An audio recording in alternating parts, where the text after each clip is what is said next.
নমস্কার বন্ধুরা, কেমন আছো তোমরা সবাই? শুভ্রাজ হ্যাপি লাইফের আর একটা নতুন ব্লগে তোমাদের সবাইকে স্বাগত। সকালবেলা অর্ণবীর বাবার অফিস থেকে এক দাদা এসছেন আমাদের বাড়িতে বেড়াতে। সকালবেলা অর্ণবীর পড়া ছিল, ওকে পড়তে দিয়ে এসে ডাল ভিজিয়ে রেখেছি আর এখানে ময়দা মেখে রেখেছি।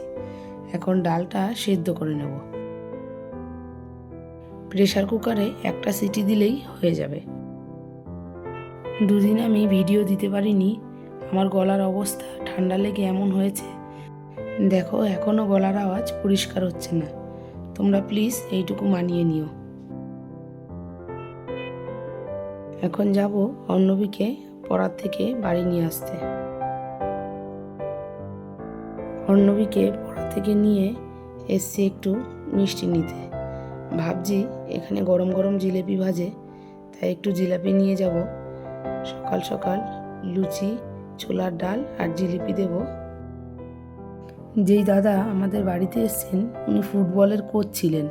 ফুটবল থেকেই উনি চাকরি পেয়েছেন। সত্যি বলতে কি, মানুষ এত ভালো হয় পরিচয় না হলে জানাই যায় না।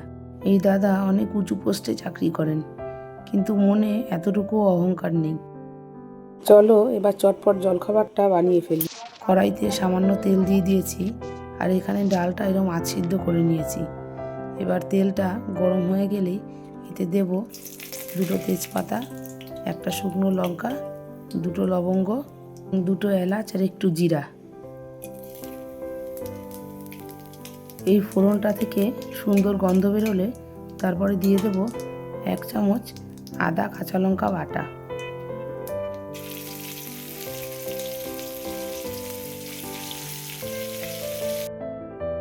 সামান্য একটু নুন দিয়ে দেবো যাতে আদাটা না ছেটে।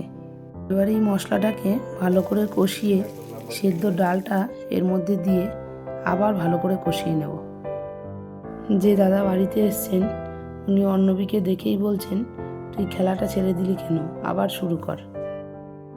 এবার দিয়ে দেবো পরিমাণ মতন হলুদ গুঁড়ো আর নুন। এবার এগুলোকে দিয়ে আবার ভালো করে কষাবো। জানো তো বন্ধুরা, অর্ণবী ছোটোবেলায় খুব মোটা ছিল, তাই ওকে চেহারা ঠিক করার জন্য আমি অ্যাথলেটিকে দিয়ে দিয়েছিলাম। ভালোই খেলতো, কিন্তু পড়ার চাপের জন্য ছাড়িয়ে দিতে বাধ্য হলাম। এবার ডালে পরিমাণ মতন গরম জল দিয়ে দিলাম। এবার ঢাকা দিয়ে একটু ফুটতে দেব। এবার খুলে দেখি, হ্যাঁ, ডালটা ভালোই সেদ্ধ হয়ে গেছে। এবার দিয়ে দেবো চিনি। ছোলার ডাল একটু মিষ্টি হলে ভালো লাগে। ডালটা মোটামুটি হয়েই এসছে। এবার ওপর দিয়ে দিয়ে দেবো সামান্য জিরা গুঁড়ো আর ধনেপাতা কুচি। এবার ঝটফট লুচিগুলো বেলে ভেজে ফেলি, তারপর খেতে দিয়ে দেবো। ওনারা অনেকটা দূরে যাবেন এক জায়গায়। জানো তো বন্ধুরা, আমি লুচি করতে গেলে ময়দার মধ্যে একটু কাঁচা জোয়ান দিয়ে দিই, তারপরে লুচিটা করি। এতে আমার কাছে লুচিটা খেতে খুব ভালো লাগে। সব লুচি ভাজা হয়ে গেছে, এবার চটপট খেতে দিয়ে দিই। দাদাকে বলছি কাজ মিটিয়ে আবার আমাদের বাড়ি চলে আসতে, কিন্তু উনি বলছেন না, অন্য আরেকদিন আসবো। ওনার বাড়ি অনেক দূরে, বাগনান, তাই জলখাবার খেয়েই ওনারা বেরিয়ে যাবেন।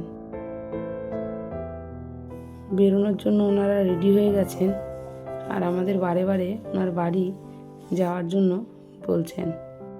ভালো সম্পর্ক এইভাবেই তৈরি হয়, তাই না বলো? এখন আমরা মা মেয়ে স্নান করে চটপট রেডি হয়ে যাব অর্ণবীর বন্ধু সৈকতদের বাড়িতে। আমাদের নিমন্ত্রণ রয়েছে। সৈকতদের সাথেও আমাদের আলাপ খুব অল্প দিনের, কিন্তু এত আপন হয়ে গেছে যে মনে হয় কত দিন আমাদের পুরনো সম্পর্ক ছিল। আমি অর্ণবীকে দিয়ে চলে আসব, আবার বিকেলবেলা আনতে যাব। অর্ণবী সারাদিন ওদের বাড়িতে থাকবে। আর এই যে সৈকত স্নান করতে করতে চলে এসছে। ওদের বাড়িতে আছে ওর মা, বাবা, ওর দিদি, ঠাম্মা আর সৈকতের বাড়ির সবাই এত ভালো, আর সৈকতের মার তো কোনো তুলনাই হবে না। চলো তোমাদের ওপরে গিয়ে দেখাই। আমাদের আসার কথা শুনে সৈকতের মা দিদি প্রচুর রান্নাবান্না করেছে। এখন অর্ণবীকে নিতে এসেছি সৈকতের বাড়ি। বাইরে দেখে মনে হচ্ছে যেন বৃষ্টি আসবে।